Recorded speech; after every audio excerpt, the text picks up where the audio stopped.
there's different levels of knowing. I think the first one is when you start to feel it internally, and you start to feel like, again, it's bleeding into all these other areas of your life, right? You can't sleep and you're just in that constant state of stress. I think another level is when people that you love or that love you start reflecting it to you and saying, hey, I'm worried about you. We miss you. You haven't been out with us. You seem really stressed. You're not sleeping, right? So your people around you are like this. You're changing, right? There's something that's really shifting in you. And again, it's that just constant. It doesn't stop. So it's not like, oh, you're stressed and then you come back down. It's just you're constant in that state. And then the last one, I think, is when hopefully you get to the point where you're like, I'm going to speak up, right? I'm going to say something to my boss, to my company, etc. And hopefully, I think for me, one of the biggest markers of whether or not you are in fact working in a toxic environment is how that conversation goes. So is that conversation met with understanding and empathy? And you know what, you're right. You've been working a lot. Why don't you take some time off? Why don't we adjust your schedule? I'm going to take this off your plate. Or is it met with a conversation of, well, that's what we expect, right? This is what you signed up for. Raise your virtual hand if you think you've ever worked in a toxic culture or for a toxic leader. If I could see you, I imagine at least half of you have raised your hand, probably more, based on past experience and previous times I've asked that question when I can see the rest of the room. Anyway, so why is toxic culture such a common problem in businesses, in organizations, in teams?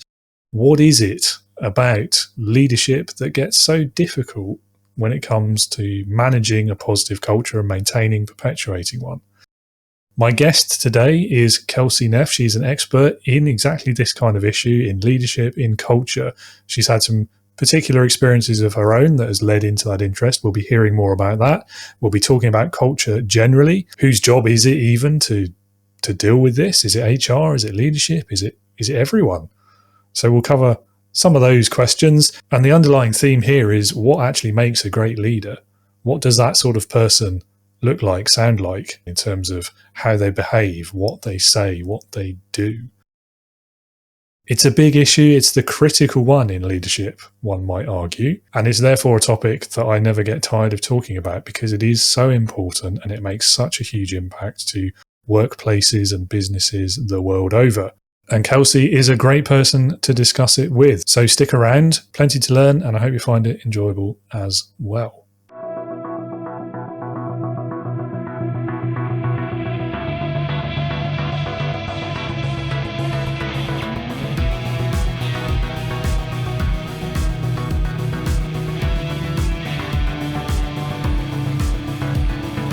Welcome to the Leading with Integrity podcast. Leadership talk for the modern manager. With your host, David Hatch. Kelsey, welcome to Leading with Integrity. It's lovely to have you on the show. Looking forward to this conversation as well. Thank you. Thank you for having me. I'm excited to be here. Yeah, well, we're excited to have you. I'm going to throw you in at the deep end, really, to start off. So tell the listeners a bit about yourself, your background, your career so far, what you do today, and why you do it. Yeah, so I actually started my career in the nonprofit field. So I worked for an NGO charity that specialized in expanded learning and community development. So I worked there for about 9 years and I loved it. Honestly, it was such an amazing launching pad for an incredible career that I, am having and hopefully will still have. But I did so much work around, learning about people and learning about what motivates people and learning about how people feel appreciated and how to work with people and really what drives people. Because as we know, nobody really gets into the nonprofit space for money, for monetary gains, at least not at the ground level. So I spent about 10 years there, 9 years. And, as amazing as it was and how many opportunities I got and how much I learned, it also was really fraught with a lot of toxicity. So in nonprofits, because everybody's kind of over capacity and under resourced, there's a lot of space for, some not great business practices to come about. So I found myself the last maybe 2 or 3 years working at the company that I worked at, just constantly trying to solve problems. I just wanted to fix things, figure out how to make things better, more efficient, how to make things, easier for our employees, how to help people and support people. And I was just constantly spinning my wheels trying to make things better. Because while I believed so much in the mission of what we were doing, I always found myself saying, like, but imagine if we could just fix these things, right? If we could just do what we do better and in a more just a better way to support people, right? And to keep people safe emotionally and oftentimes physically. And and so I found my last couple of years there that I just really wasn't being fulfilled in what I really feel like is my superpower, which is that, right, of identifying problems and coming up with really creative solutions to fix them. So I left in 2021 to start my own company. So now I run By Design Consulting, which is a professional consulting firm. And I like to say that we help teams work together more efficiently and leaders lead more effectively. So the goal really is to give people, figure out what the issues are within companies, give people the training, support, resources, et cetera, that they need to fix those things. Because I really believe that every single person has the divine right to work in a safe environment. And that's something that's not talked about enough or looked at enough, of how much damage can really be done in toxic work environments. So now I work with amazing companies, and we work to provide the right structures and resources for people to thrive in their work environment. Okay. And so do you still focus on the nonprofit world, or do you work with anyone, everyone, or? Yeah, so a lot of my clients are nonprofits because that was just kind of where my network was before. And I do, like, my heart really is still a nonprofit. I love the type of people that get involved in nonprofit because they're just driven by something so unique. They're really driven by that goal and that desire to help the world and make the world a better place. And I just love that. So I do work with quite a few nonprofits. I work with a lot of education type things. So I work with schools and different, companies that work in the education space. But I really work with everybody. So I also have a lot of clients that are startups. I love also that startup kind of mentality and the way that people are just so focused on launching and doing it the best way that they can and finding success. I love that motivation. So I do work with a little bit of everybody, but that's kind of where my niche is that nonprofit space and startup space as well. As you were talking about sort of the small number of people, low levels of resources and loads to do, I mean, that obviously struck me. I mean, that's a startup that you're describing there as much as a non-profit. So definitely. And I think another commonality perhaps in those start, at least there's certainly the tech ones, definitely all those purpose-driven type companies. Again, most of the people doing those, even the people working in them, they're there for, much like a non-profit, they're there for something wider than just getting the paycheck. And I wonder if there's some root cause in that commonality around the prevalence of toxic cultures. Yeah, that's an interesting point. I never thought about that. But I bet if we looked at numbers of where we see a ton of toxic cultures, it may be really, really in those purpose-driven organizations, which is kind of sad. But yeah, that's an interesting correlation. Yeah, or it could be because they're smaller maybe, so it's easier to notice it, or I don't know, more likely to have someone willing to talk about it. I don't know. Yeah, I think a part of it too, I saw it in the nonprofit space a lot, is when you're a really purpose-driven organization, you kind of, when you have poor leadership, you hold that over people's heads. So you say, like, you're not here for the money, you're here for the mission, right? And you're here to do good, and this is why you get into it. And so I think it's easier to manipulate people and control people and kind of maybe socialize them into a toxic culture versus if you're an accountant, nobody's saying that, right? Like, nobody's saying, like, you're here for the purpose and to do good in the world. So I wonder if maybe that's part of it as well, is there's that motive that really people are going into those fields for impact and for purpose versus, everybody wants to make money, but that's not maybe the main motivator or driver. I wonder if that kind of leaves space for it as well. Yeah, I mean, very possibly. I guess it's a buzzword of late, isn't it? But it's the expectation of it as well. So, like, if you're taking a job as an accountant or in a big corporate or service industry, even, like, you're more likely to get what you expect to get when you join that sort of organization. Let's put it the nice way. Whereas in a startup, and probably the same with non-profit, maybe for different reasons though, quite often what you expected it would be like when you joined is very, very different to the actual experience of working there, for whatever reason. I think maybe because some of those, certainly the smaller organizations, I think they're better at selling themselves to candidates, I think. And sometimes that comes with, misaligned expectations. Let's put it that way. Definitely. Yes.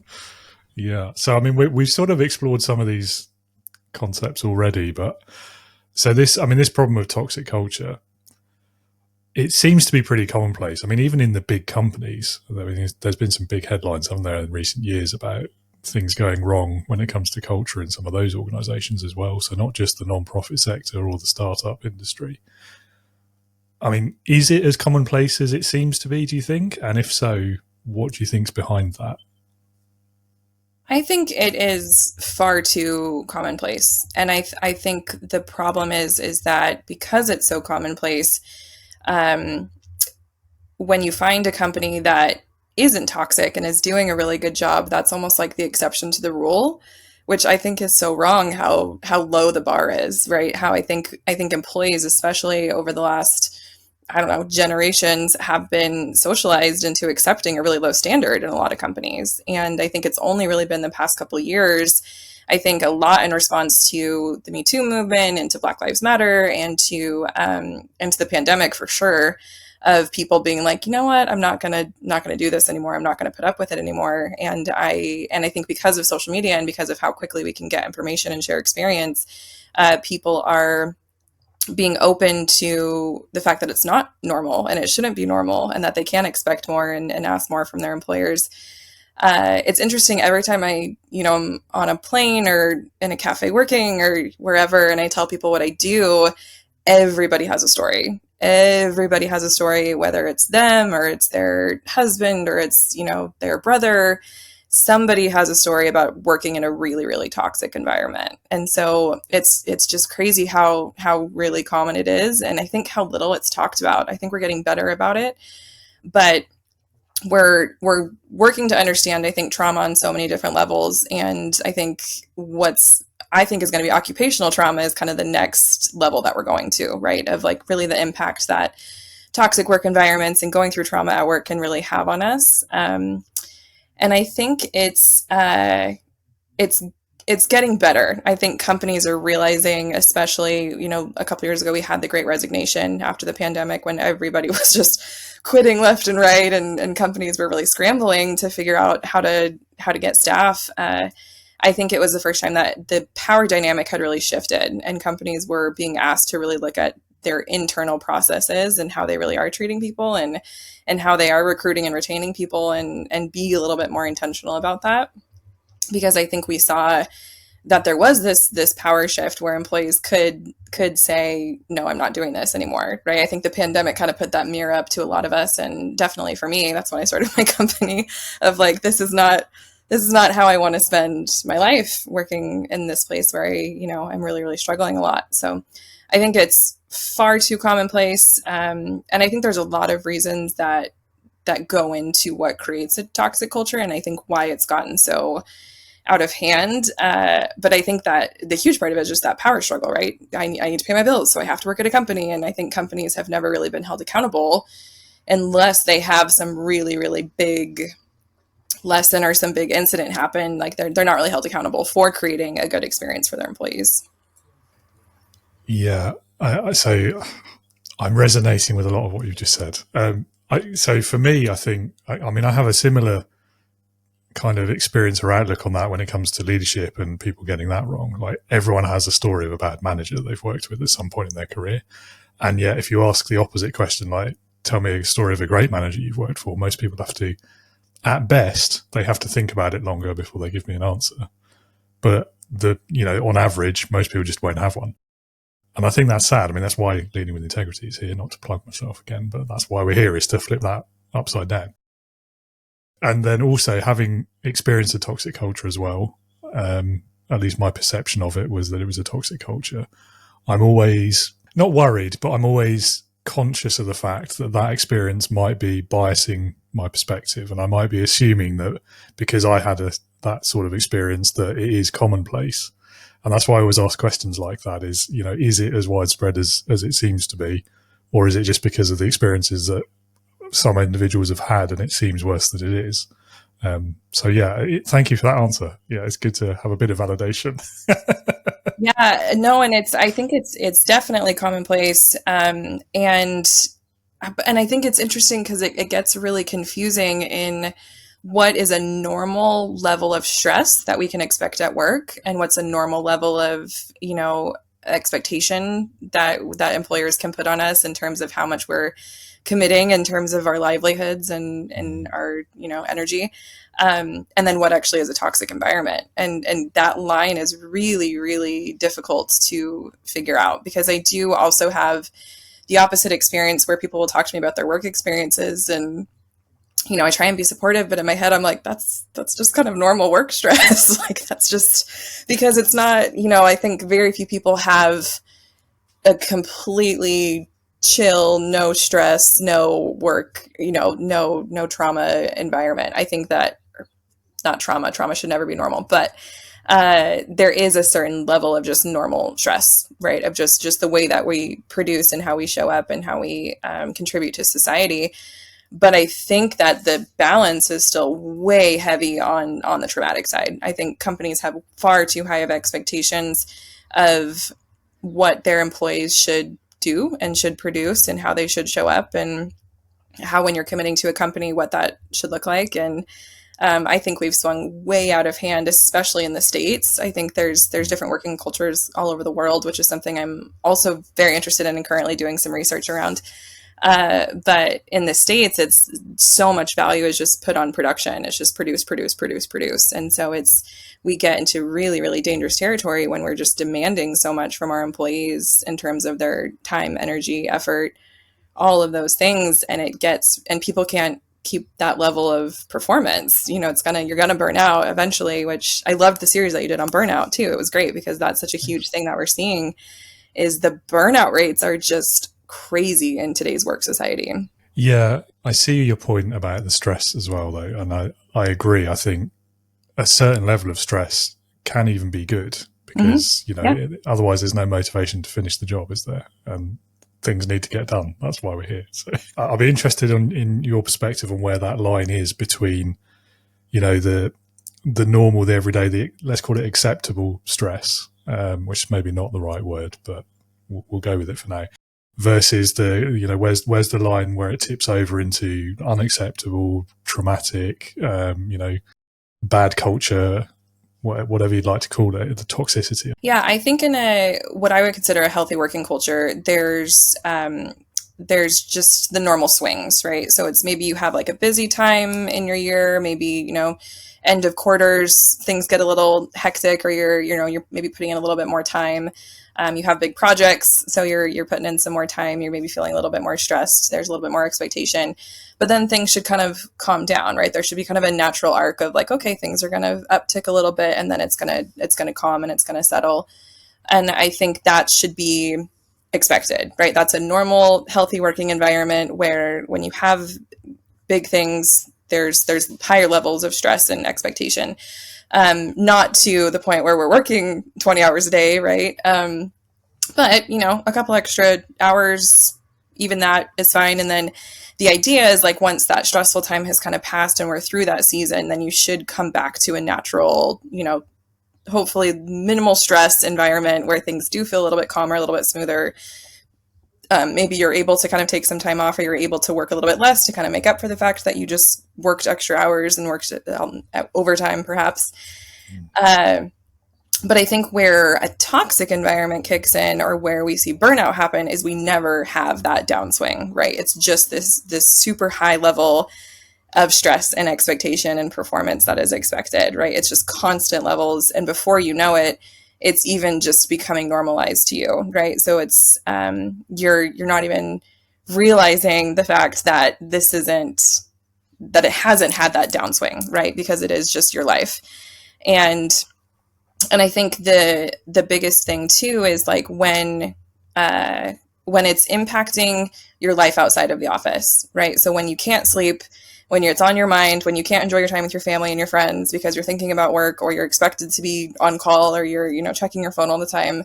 If you can't enjoy other aspects of your life, we're only supposed to spend a third or less of our life at work. So if it's taking over more than that, if it's taking over, your whole life and your identity outside of the office, then that's a really, really bad sign. And I think a sign of a really unhealthy either work environment or relationship that you have with your job. Yeah, as you were talking there, an example's popped into my mind actually that probably sits across all of those things and touches all of them at one point or another. And yeah, it seems like something so small and insignificant.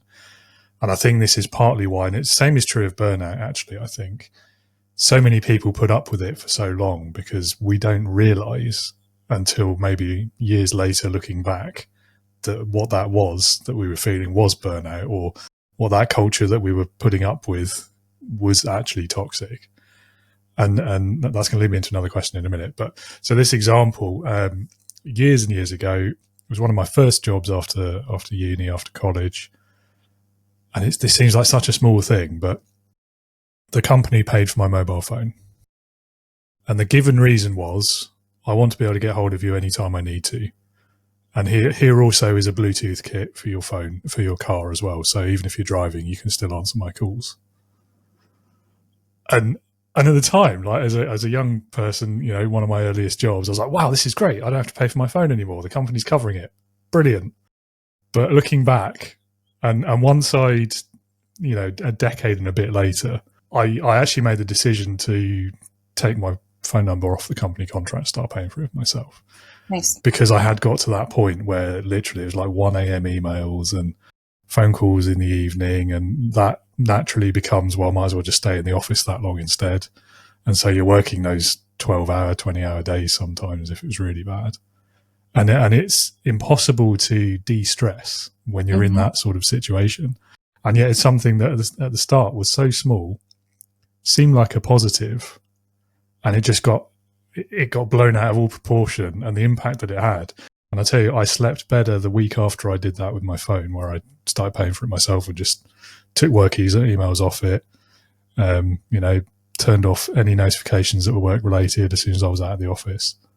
And they probably hated it. They probably thought I was being a really bad worker by doing that. But you know what? I slept better the week after that than I had the year before doing it. So yeah, and so that leads me into the next question really, which is, what are sort of the warning signs to look out for that you are in that sort of toxic culture, and in terms of like key behaviors that might happen, and then what should people do about it? What can people do about it, do you think? Yeah, I think definitely there's different levels of knowing. I think the first one is when you start to feel it internally, and you start to feel like, again, it's bleeding into all these other areas of your life, right? You can't sleep and you're just in that constant state of stress. I think another level is when people that you love or that love you start reflecting it to you and saying, hey, I'm worried about you. We miss you. You haven't been out with us. You seem really stressed. You're not sleeping, right? So your people around you are like this. You're changing, right? There's something that's really shifting in you. And again, it's that just constant, it doesn't stop. So it's not like, oh, you're stressed and then you come back down. It's just you're constant in that state. And then the last one, I think, is when hopefully you get to the point where you're like, I'm going to speak up, right? I'm going to say something to my boss, to my company, etc. And hopefully, I think for me, one of the biggest markers of whether or not you are in fact working in a toxic environment is how that conversation goes. So is that conversation met with understanding and empathy? And you know what, you're right, you've been working a lot. Why don't you take some time off? Why don't we adjust your schedule? I'm going to take this off your plate. Or is it met with a conversation of, well, that's what we expect, right? This is what you signed up for. This is how we work in this environment. This is our team culture, right? Of performance. Yeah. Everyone's doing it, David. Why should we make exception for you? Yeah. Yeah. That one. Yeah. Or so-and-so hasn't had a vacation in months. Why should you get one? Right. It's that comparison. Maybe we all should. Right. Yeah. Yeah, so I think depending on how that conversation goes is really when you decide what you should do. If that conversation does not go in a supportive way, if you're not met with empathy and understanding and all of those things, then for me, I think you quit. That's just because that's a huge indicator of if things get worse down the road, the chances are that conversation is just going to continue to be the same thing. And, what if something happens with your health, or what if something happens with your family's health? What if you need to take time off? Like, we have human lives and human needs outside of the office. And so if those things aren't being understood or heard by our employers, then, chances are they're never going to be in a place where they are going to hear it. And one thing that was huge for me, I think it was a post that somebody sent to me when I was working for a really toxic company, and I was just constantly hustling, trying to make it better and to improve it. And somebody sent it to me, and it said, a toxic environment will change you faster than you're going to change it. So there's always like this expectation or this thought of like, if I just stick it out, and if I just maybe try this, or maybe if I get a different boss, it's going to be different. And leadership does have a huge part in it, but when the culture itself is already built that way, it's really hard for that one leader to make a difference. And I think like that was huge for me, of that mirror of like, oh, I'm very different. I'm a very different person than when I started at this company. And it is changing me more than, unfortunately, than I'm really having an impact here and being able to shift it. So I think if you have those kind of wake up calls, either internally that you see that, or somebody lovingly points that out to you, that your core personality is really changing.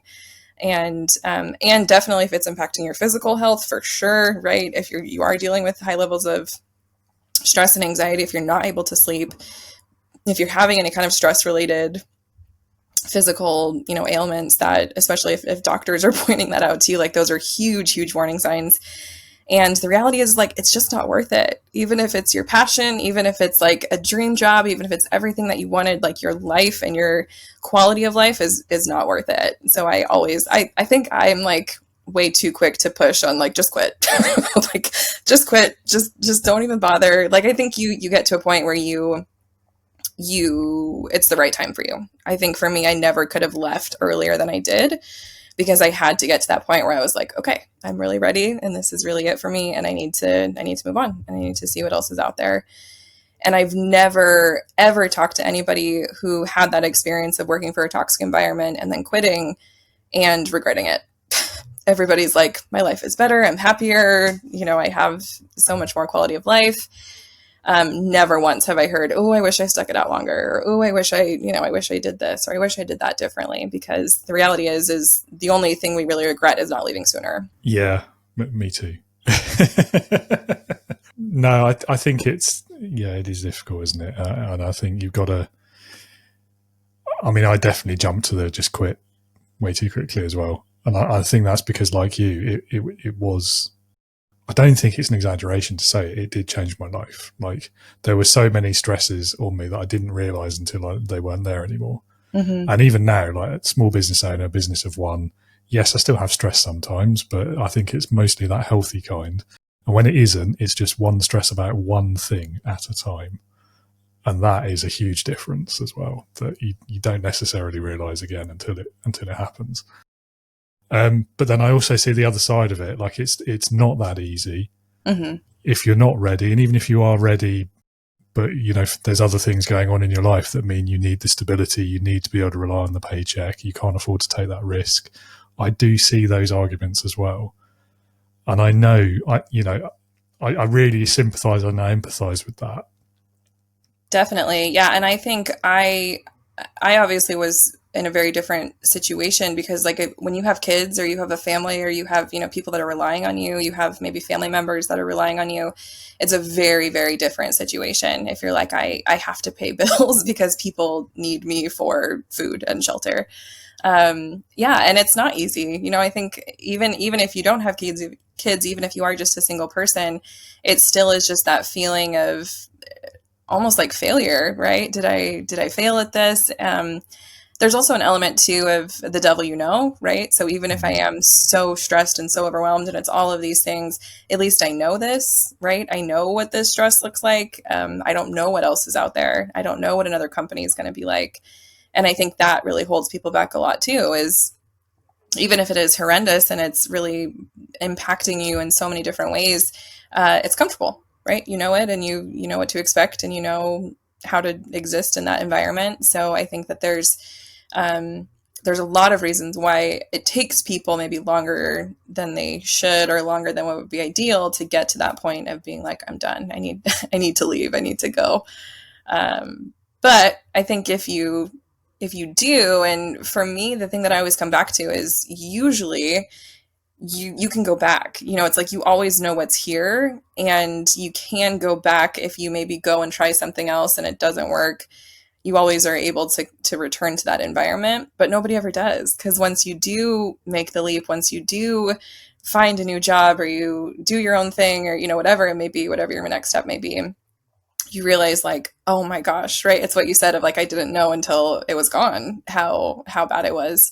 And while I do have different stresses and there are other things on my mind, it's nothing like that level that I was really experiencing in that environment. Yeah, I think whether or not you can go back is perhaps an open question. I think that very depends on like how toxic was it and how they react to you leaving, and how fed up you are as well, and the way that you decide to leave.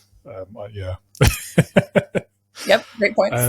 Yeah, and I mean, I've seen a couple of people though where they reached that point, and rather than leave, they just checked out mentally. Like, you know, their best effort was long behind them, and nobody seems to mind that. I don't know, maybe that's just a particular example I'm thinking of, but I feel like, so from a leadership perspective, one of the things that you see quite a lot in some of the pushback in the comment sections, shall we say, is these leaders and managers kind of saying, well, it's not my problem. To start with, morally, I can't express strongly enough how much I disagree with that statement. Absolutely. It's not just your problem, it's your job. Right. But anyway, so even without that, it's having such a negative impact on the whole organization.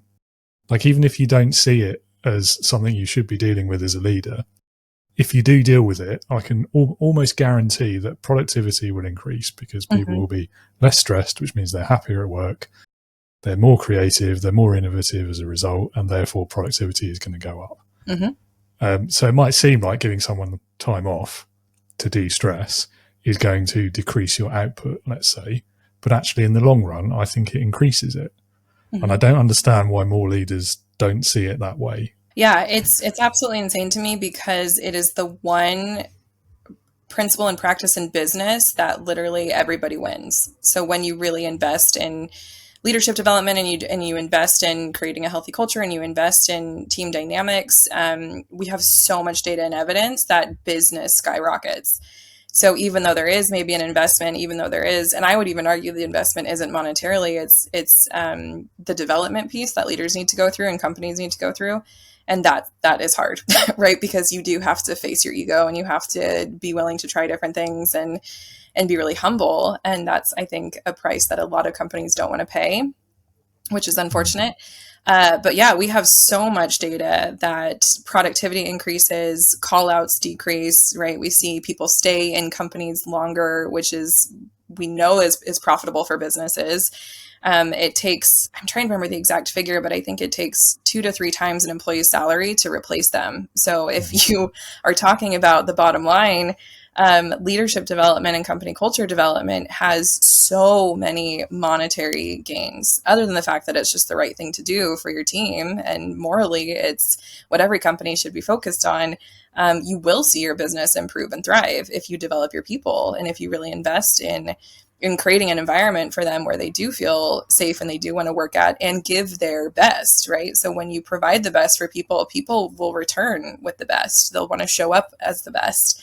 And I actually just finished one of the best books on company culture I've ever read, which is called Employalty by Joe Moll. It's incredible. But he talks about how there's this idea that if you pay people higher than you think is fair, or if you invest monetarily in them in a lot of ways, then people are just going to take, right? They're going to take that, and they're going to maybe not show up to the level that you want them to. And there's so much research that shows that people actually just match that. They want to feel like they're being compensated fairly, but they also want to earn that compensation fairly. So if you show up in ways that you're really supporting them both monetarily and through their experience working for you, they'll show up and they'll perform in the way that's going to make your business skyrocket.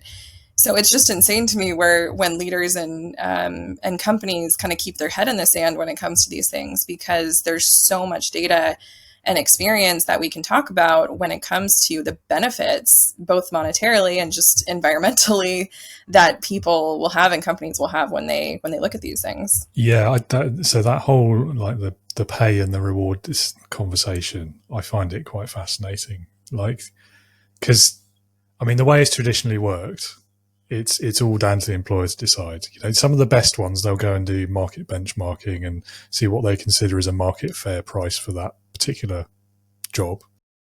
Most don't. It will just be, what can we afford? That's what we'll offer. Take it or leave it. Which again, like, I can see a logic to that at least, because there's no sense spending more than the business can afford, because then you're going to go out of business anyway. So, but it is a difficult one. And then the example I always find really interesting was that company. I cannot remember the name of it. There's probably a few more that have followed on since, but it was maybe, I think it was pre-COVID just about, but they started paying everyone the same. So the whole company was on something like 70K, I think it was at the time, in dollars. Which I'd love to know what happened afterwards. I keep meaning to go back and research that again, because that's going to have different impacts on different parts of that business. There's people there who probably think they're worth more than that, who are going to work less.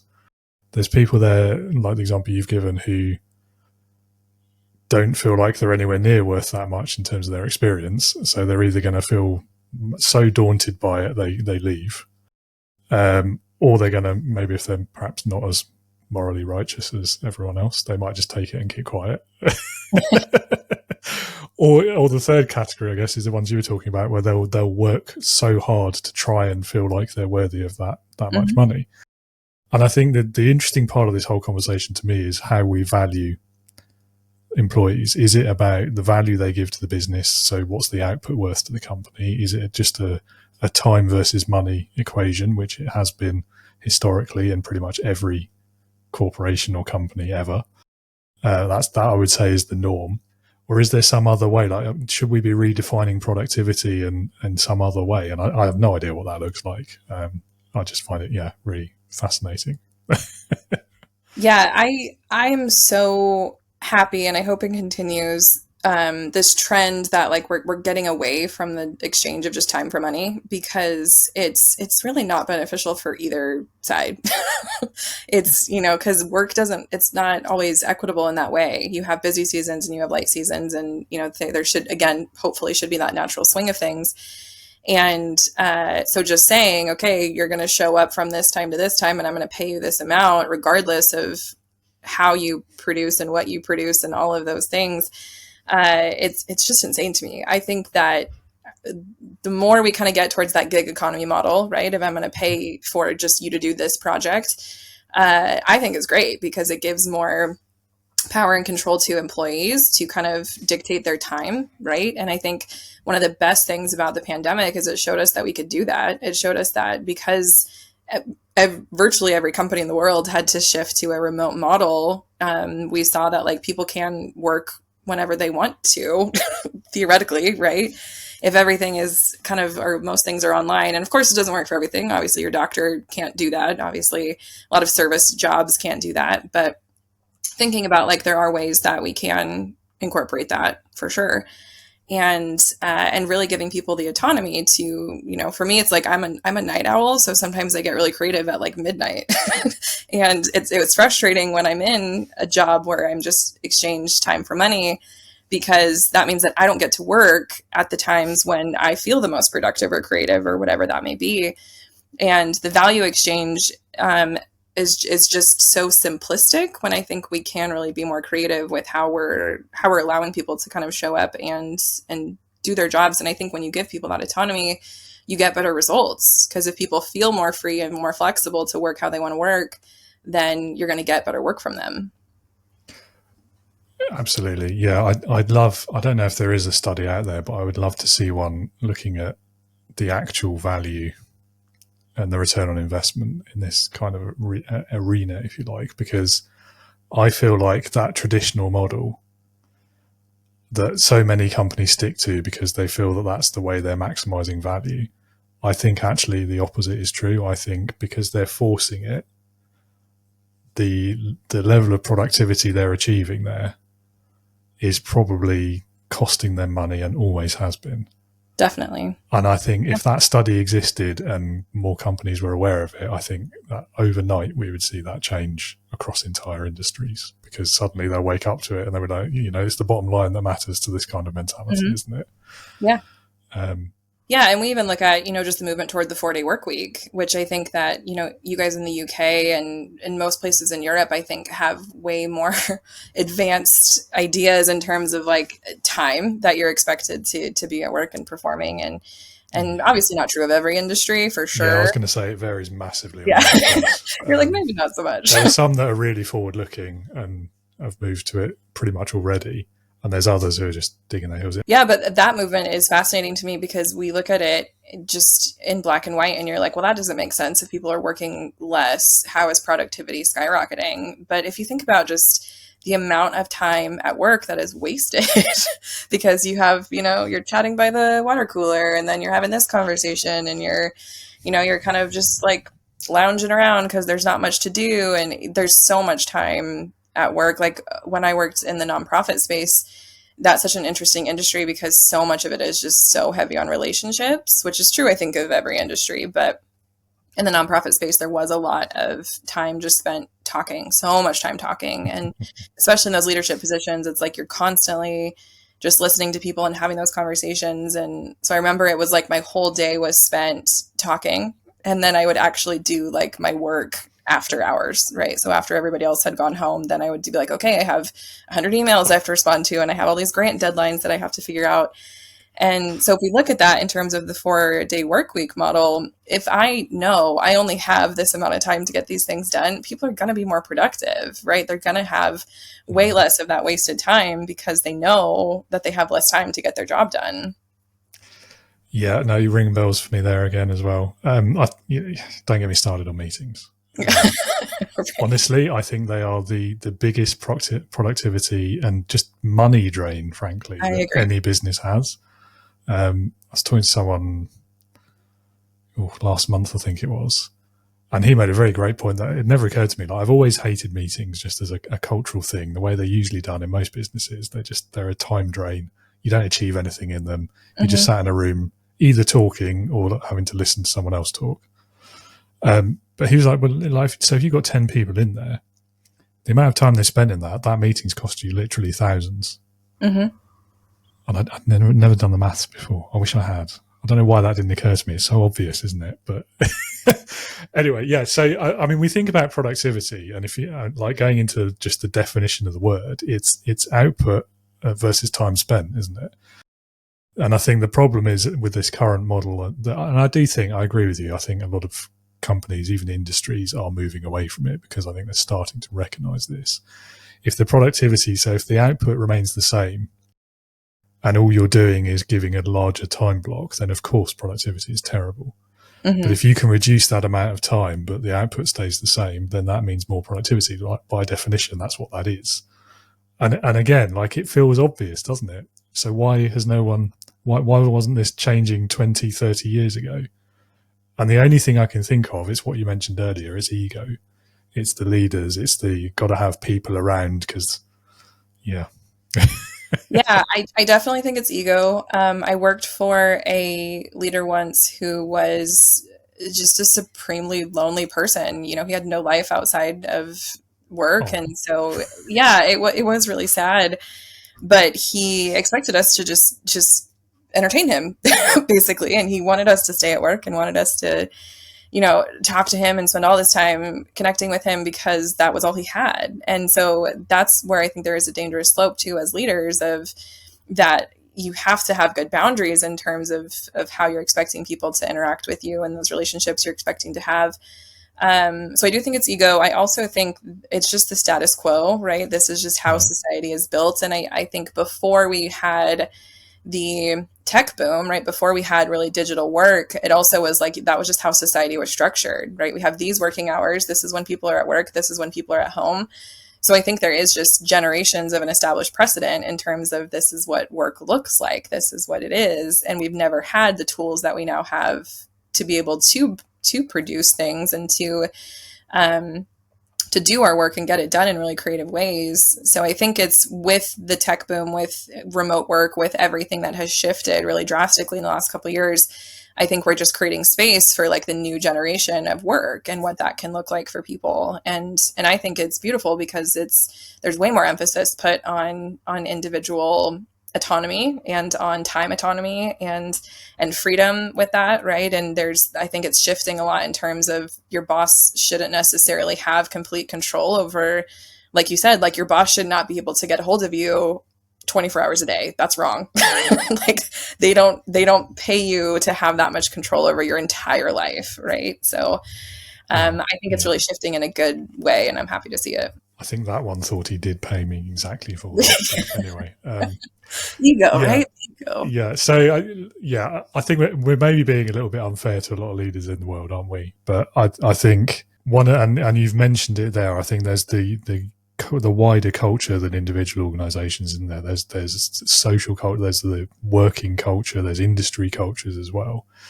And I think a lot of leaders in these situations, a lot of managers, even CEOs, founders, all of the above, they're not doing it, most of this, with a few exceptions. They're not doing this maliciously. They're not doing it because they're just really mercenary and they're really trying to grind as much out of you as they can for their money that they're being forced to spend on you.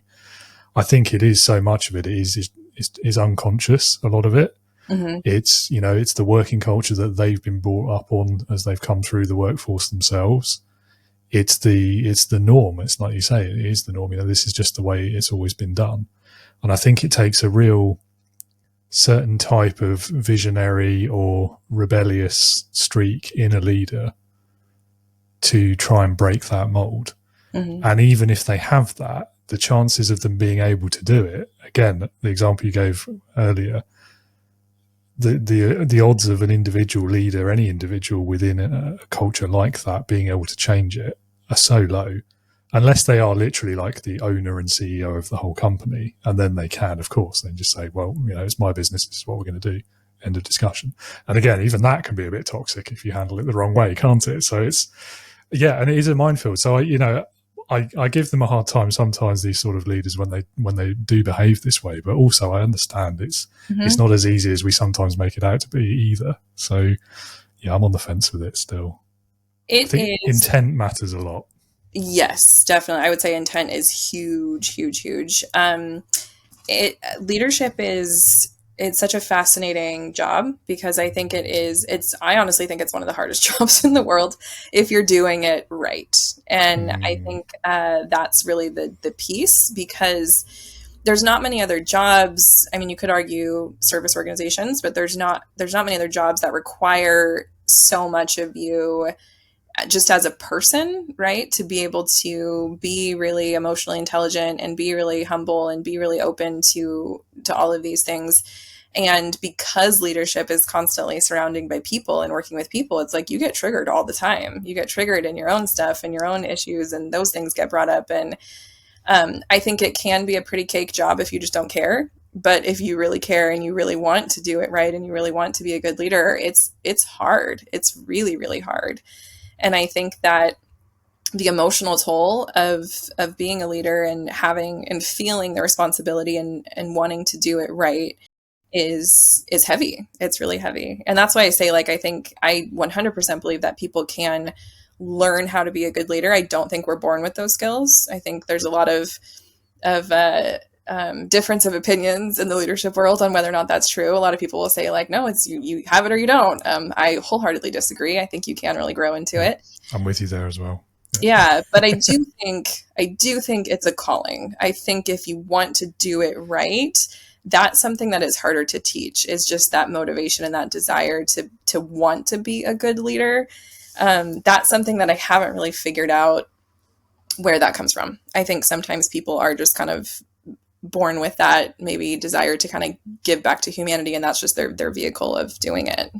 Yeah, it's an interesting one. Again, I think there's a difference there between wanting to be in a leadership position versus wanting to be a good leader. Yeah. And I think, again, those two get mixed up quite a lot. So, I mean, I've seen leaders who, right from the start of their career, they were single-minded. I want to be in charge of this company. That's what I'm here to do. And they were not very good leaders as a rule. And then I've also seen people like, no, I don't want that responsibility. I don't want a leadership position. That's not what I'm here to do. I just want to keep my head down, get on my work. I'm good. I'm happy with that. And funnily enough, the best leaders I've ever met fall into that second group, which is so frustrating, isn't it? It's like, oh, you'd be so good at it. Please, please.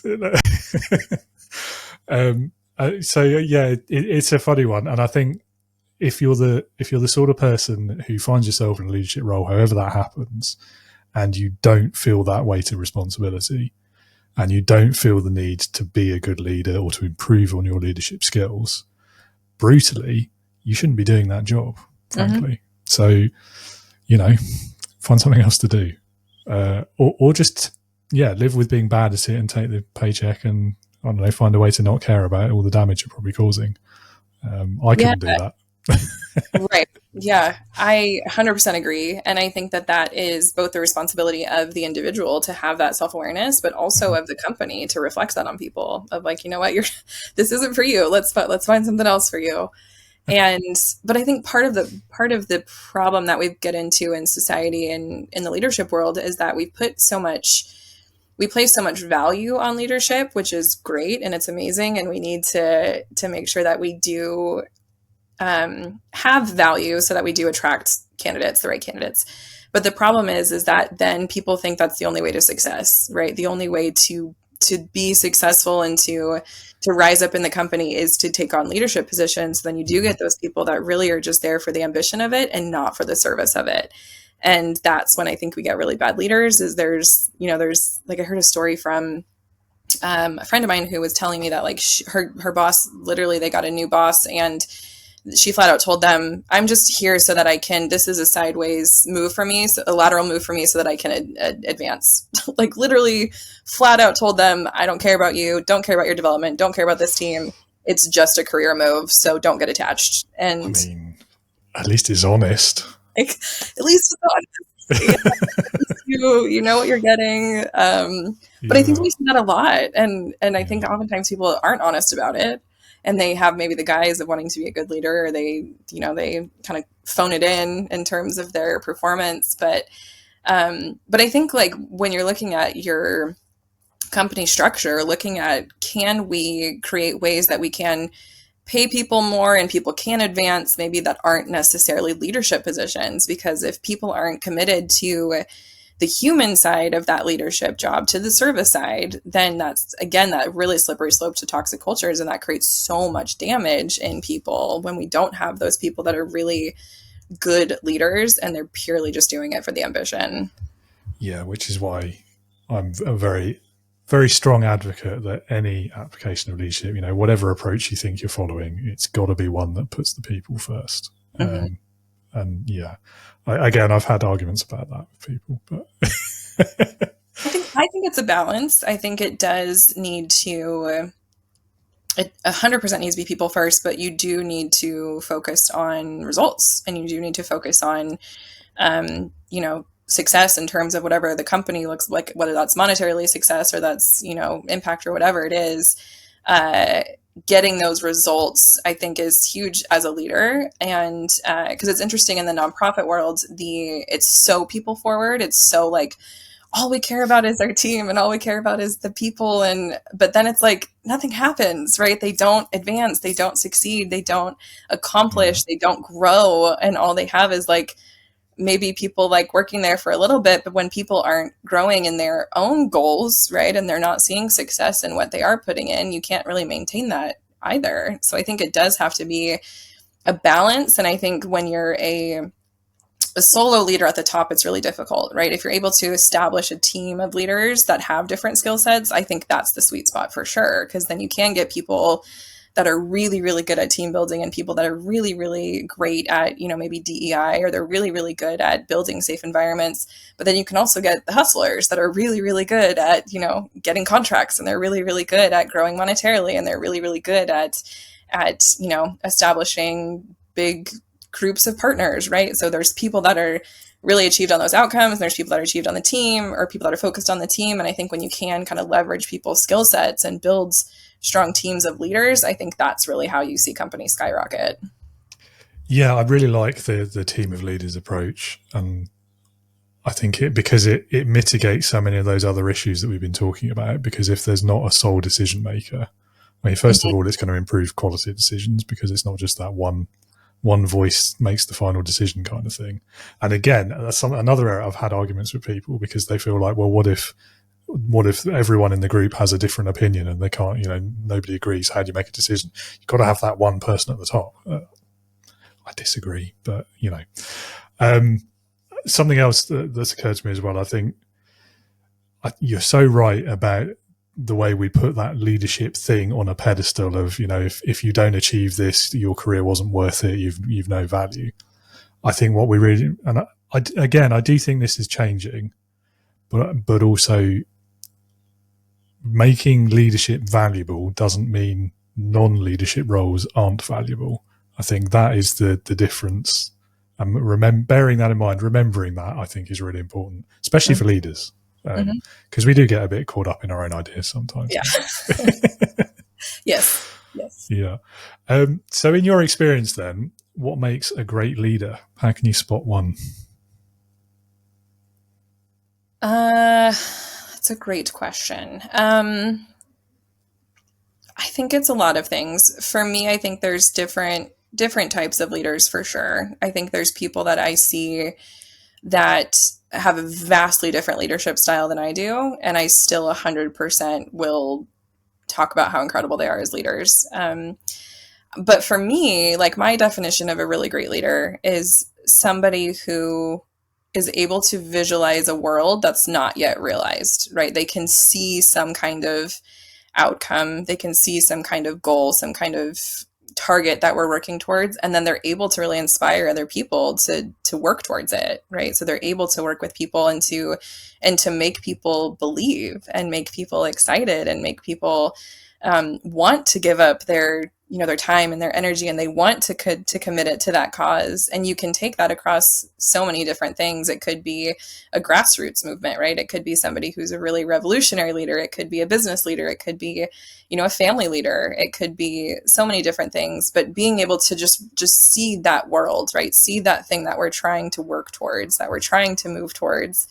And be able to not just communicate that, but like motivate people enough that it then becomes a reality, and to be able to then look back and say, like, look at what we collectively did. But it takes that person to be able to visualize it and communicate it. And I think that's a really great leader for me, is somebody who can make that vision a reality and collectively hopefully use that for good, right? Because we can also see that as a slippery slope to some bad outcomes. And we've seen that throughout history a lot. But the idea is like using that power for good to really benefit the world and to benefit businesses and companies and movements, and be able to visualize those things and inspire others to work towards creating them. Yes, I mean, the history point is well made. That comes up quite a lot when we talk about things like charisma and authenticity in leadership, because some of the worst leaders in history had a lot of charisma. Yeah. And when I say worst, I mean worst for the world. Because, there is an argument they were pretty good leaders because they got a lot of people to follow them, right? I obviously don't believe that really. But and the same with authenticity, like they weren't hiding who they were or what they believed. Anyway, we try not to go down that path. Yeah, I mean, it's just such a slippery slope of why, again, I think there's just this huge responsibility for leaders, because that intention piece is huge. If you do have that charisma, if you do have that ability to lead, you have to be so careful with what you're putting out into the world, because you can create really scary things and bad things. And there's tons of historical examples of people that I would argue were amazing leaders, but they weren't good people. And therefore we saw horrible things happen in the world. Yeah. And I think recognition of that is why some of the more recent leadership theories have explicitly worked in that ethical morality component. Interesting. So I'm curious then, after hearing your answer to the last question, tell us the story, I guess, of your best experience of being led. Who was the best leader you've ever worked for? So the best leader I ever worked for was also one of the most stressful leaders I've ever worked for, because she was just that innovative leader. It was like everything, we never stopped. Once we achieved a goal, we're on to the next goal. It was constantly working towards building that future that only really she could see. So it was exhausting, but I learned so much. I learned so much. I grew so much. I achieved so much working for her. And she was able to really balance that with a lot of care, which was really amazing. That she did have very high expectations for us, and she expected a lot, but she also cared a lot. And there was one moment where I had just one of the worst moments of my entire professional career. I went through this really horrible experience at work, and normally I'm really good at kind of compartmentalizing those things. I'm good at showing up in my workspace and pushing everything to the side and being like, okay, we're going to get done what we need to get done. And after it kind of settled from this incident, I still was just really impacted by it and was really struggling a lot. And there was one day we were in a meeting, and I think she could just tell that I was just not doing good. And so she pulled me outside, and she just sent me home. And she was like, you take some time. Like, it's been a lot and you need some time. And I never would have asked for that, because I was in that place of like, no, we got to fix it. We got to respond. And I can't, right now is crucial for me to show up for my team, and it's crucial for me to be here. And so her kind of just taking the reins on that and showed me how much she cared about me. And like, that was really huge. And I wouldn't say it was out of character for her, but it was the first time that I had really experienced just that depth of care that she had for her team. And that was just really, really beautiful and wonderful. And it just allowed me to kind of exhale and take some time, and then be able to come back as my, fully rested and ready to take on the rest of it. So it was a really wonderful moment of me being like, okay, it is okay to be vulnerable, and for her to kind of take the reins and say, you need to take some time. So go home and recover and come back when you're ready. And it was interesting because she, again, was very challenging in a lot of ways, but she just was able to have equal parts vision and ambition and hustle, and also care and consideration. And it was a really, really beautiful combination. Yeah, and what a great story. So one part of that I'd love to pick up on, actually, because I think it's a practical thing, a practical lesson that any leader in the audience can take away from this, is when you said, I would never have asked for it. Mm-hmm. And I think that is something, especially in that sort of scenario, again, we're back to the responsibility of leaders, aren't we? Don't assume just because people aren't saying, I'm in trouble here, I need help, that they're not in trouble and need help. If you could go back in time to the start of your career, what advice would you give your younger self?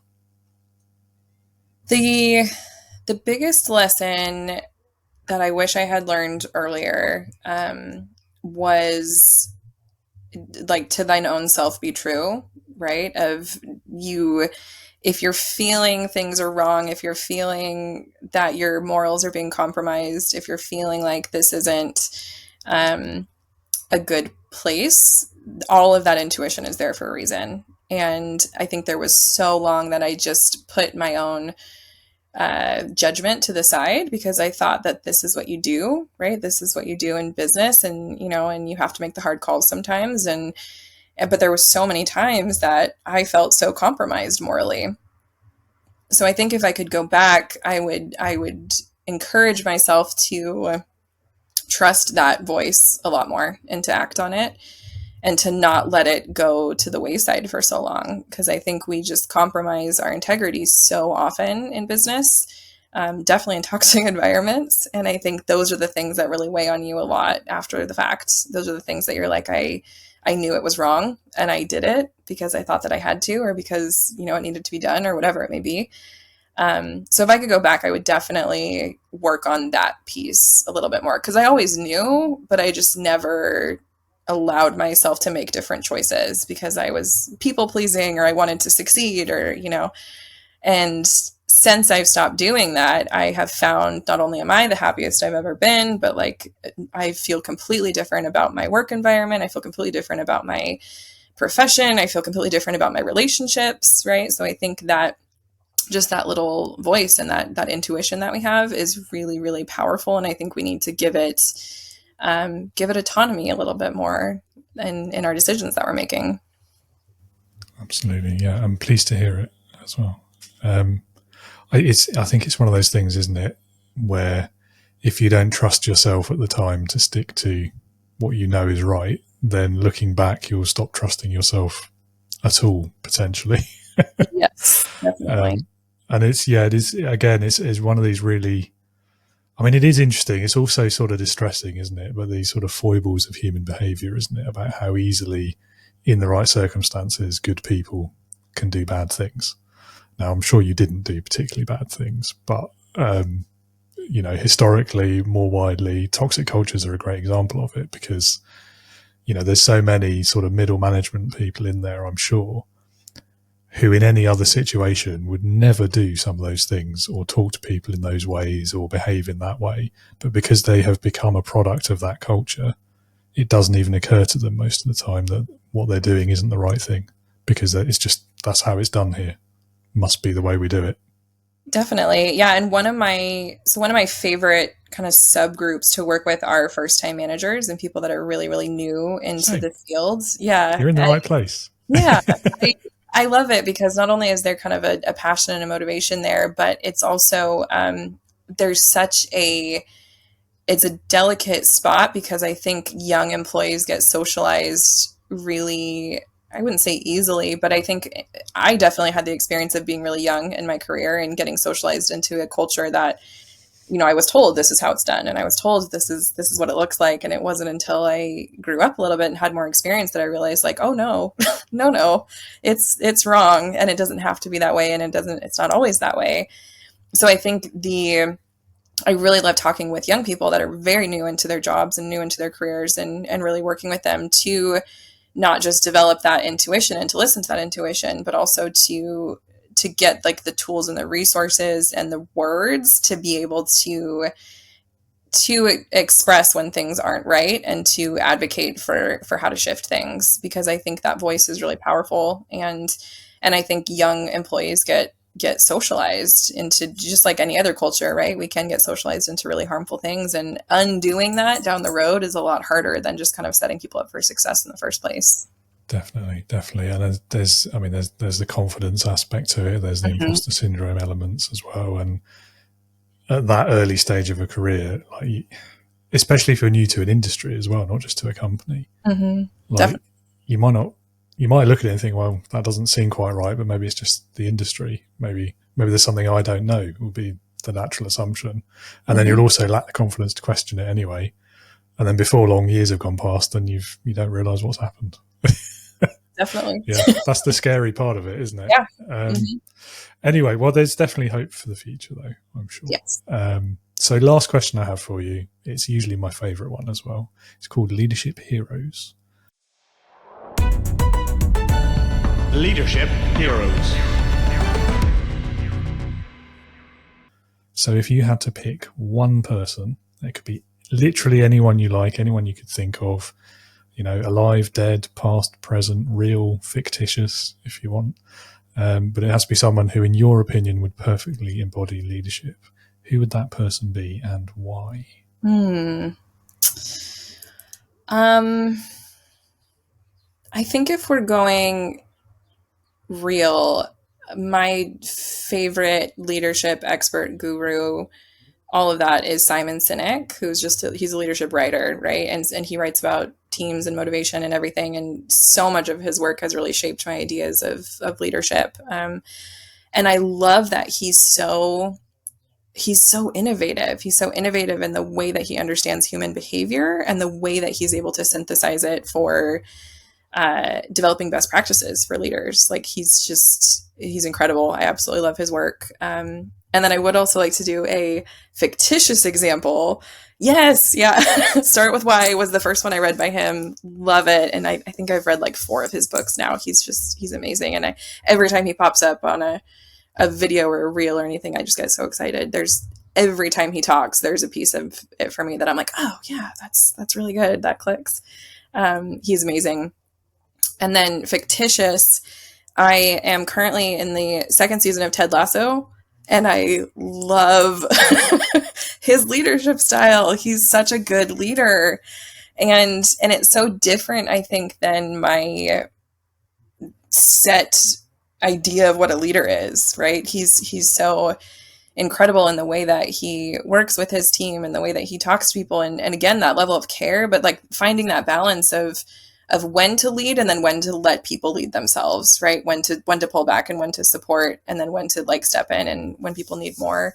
And he's funny and it's quirky, and I know it's a scripted show, but it's so good. I love the leadership aspects in Ted Lasso. It's brilliant.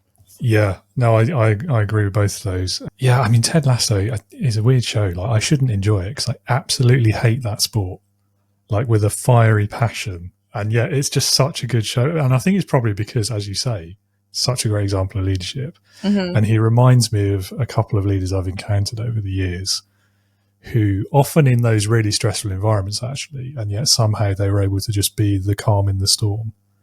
And you knew you could just trust them. You could go to them if you got stuck or if you needed something, and they would have your back and they wouldn't like hold it against you in the future. And he just reminds me of that sort of real world leader. Yeah, it is such a good show.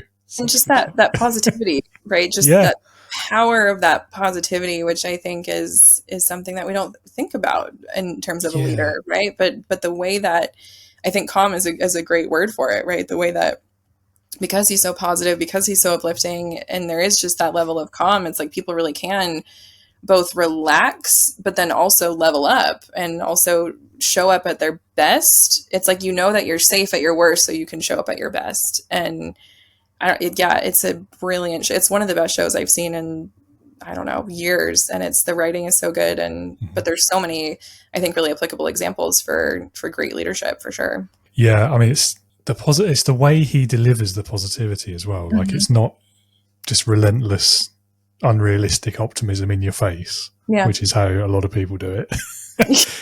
Again, it's like understated and calm, but it's always there. Yeah, no, I mean, we could talk about this for ages, can we? I'm conscious you're only in the second season, so I don't want to spoil it for you. But yeah, it is definitely worth a watch. I think I read they're doing a new one, but that might have been a rumour. Oh, okay. Saw it on the internet, so I never trust it. Yeah. Oh, awesome. Well, Kelsey, thank you for such a great conversation. We got into some really interesting and deep topics there. I love talking culture. I find it so fascinating and just confusing as well, to be honest, at times. And some great leadership lessons in there for everyone listening as well. So on that note, if anyone in the audience would like to learn more about you, maybe get in touch, work with your company, where can they go? How can they do that? Yeah, so I'm pretty much everywhere. So I do post on Instagram almost daily with leadership tips, advice, different snippets. So that is at ByDesignConsulting_BDC. And then I'm on TikTok at ByDesignConsulting. I'm on LinkedIn under Kelsey Neff. And then I also just released a book as well. So if people are interested more in just leadership and how I work with companies. So it's called 52 Weeks of Impact, a guidebook for your first year of leadership. So you can definitely check that out as well. And then in the back of the book are links to all of my socials and how to get in touch with me. So for first-time managers, I would love for you to pick that up. Hopefully it would be really helpful as you're navigating that first year, which is really tricky for new managers. So yeah, that's where you can find me. I'd love to connect with anybody that's interested. Great. Okay. Well, I'll put a selection of those links in the episode description as well, so everyone can find it easily. And that's it. That's all we've got time for. Thank you again so much for your time. It's been great meeting you and really enjoyed our conversation today. I did too. Thank you so much for having me, David. Kelsey, thank you so much again for that conversation. Some big and important topics covered there, and I hope we did it in a useful and accessible way for the listeners and the viewers. Speaking of whom, if any of you would like to learn more about Kelsey and the work that she does, do check out the links in the episode description. Click on the thing, learn the stuff. And if you are new to leadership, or if you're in a key moment of change, transition within your leadership journey, do come along and join us at Integrity Leaders. Visit my website. The link is here somewhere on the screen around me. Don't know where exactly, but you'll also find it in the show notes. It's www.leadingwithintegrity.co.uk. Hit the green button on that homepage, take you to the sign up for the community. Before you do that, if you're not quite ready yet, feel free to explore the website. There's loads of resources on there, including a brand new leadership quiz, which will help you surface some of the biggest challenges that you might be suffering with as a leader right now. It will also help you identify an example or a potential leadership hero for you. So if you ever come on the podcast, you'll have a pre-made answer. So I recommend that quiz. There's also quarterly workshops that you can sign up for, a free PDF guide on leadership and how to take those first steps in the best ways, and loads more to read besides. So go and have a look. Let me know your feedback. My LinkedIn info is in the show notes as well. I'd love to hear from you. Drop me a message. Tell me what you think, and let me know your result on the quiz as well. Always interested to hear that. Well, that's all from me today. Join me again next week. Next month, in fact, we're doing a themed month on resilience, which is a bit of a hot topic in leadership and management and business as well right now. So we'll have 4 guests who'll be joining us to talk about that. First of which is Julian Roberts, who you may remember from his brief segment in our New Year special way back at the beginning of, well, actually, no, it was at the end of December, not the beginning of January. But anyway, it was our New Year special. So Julian Roberts, he is a resilience and leadership expert. We'll be talking all about his views and his experiences and why resilience is such an important issue for the modern manager. Not one to miss out on. Hope you'll be there. And until then, be a leader, not a boss.